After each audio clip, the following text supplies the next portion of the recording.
domaine Perolongo. Oui.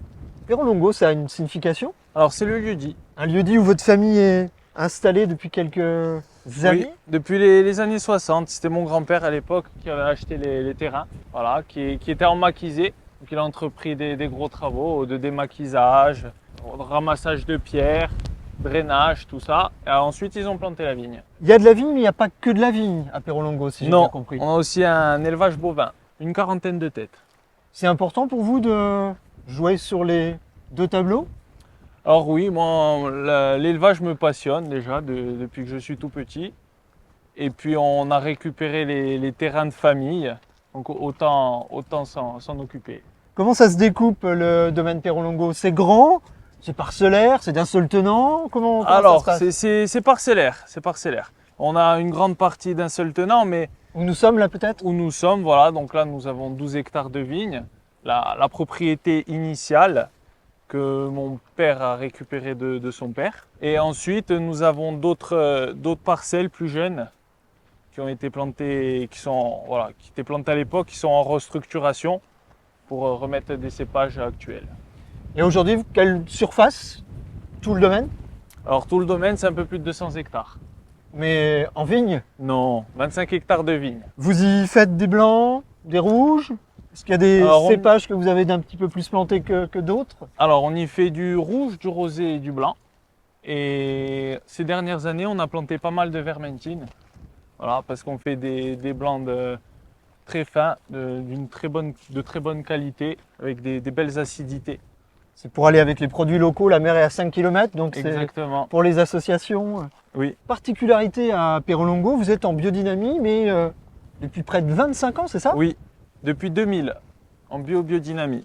Donc mon père s'est installé en 1994 et quasiment passé tout de suite en biodynamie. Car il avait vu pendant près de 30 ans son père travailler en conventionnel et pour lui c'était pas vraiment envisageable.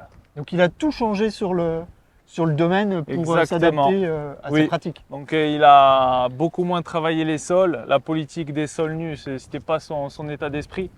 Il voulait avoir de la vie dans ses sols, voilà, arrêter de mettre des produits chimiques et de synthèse et faire ça plus naturellement. Quentin, vous avez donc grandi dans cet environnement, vous avez toujours voulu devenir vigneron? Oui, oui, oui. Depuis que je suis petit, on m'a toujours dit tu seras vigneron. Vous avez suivi des études vous êtes formé? Oui, pour, oui, oui. J'ai un bac pro vigné vin.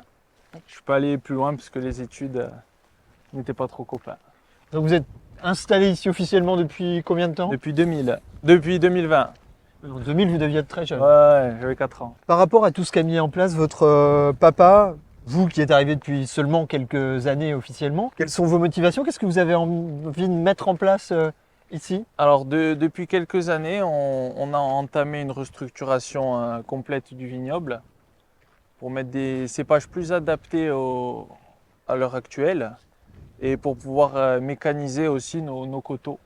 Pour le travail en bio, j'imagine? Exactement, voilà, pour désherber, admettons, entre le rang, pour restructurer le palissage aussi, pour faire des palissages un peu plus hauts. Et au niveau des cuvées, est-ce qu'il y a des choses que vous aimeriez mettre en place? Des nouvelles cuvées, des nouvelles sélections parcellaires Alors, ou est-ce que votre gamme est bien définie et vous restez sur ce...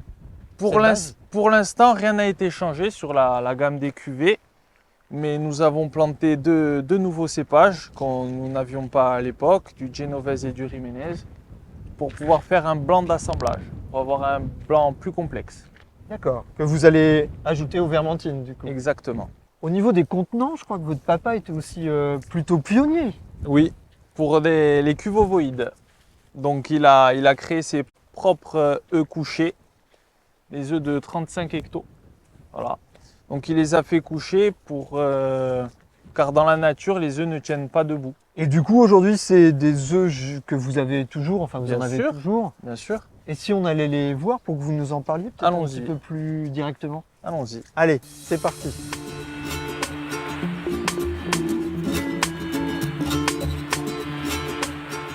On se retrouve dans votre cave avec les œufs que vous évoquiez à l'instant. Ça, c'est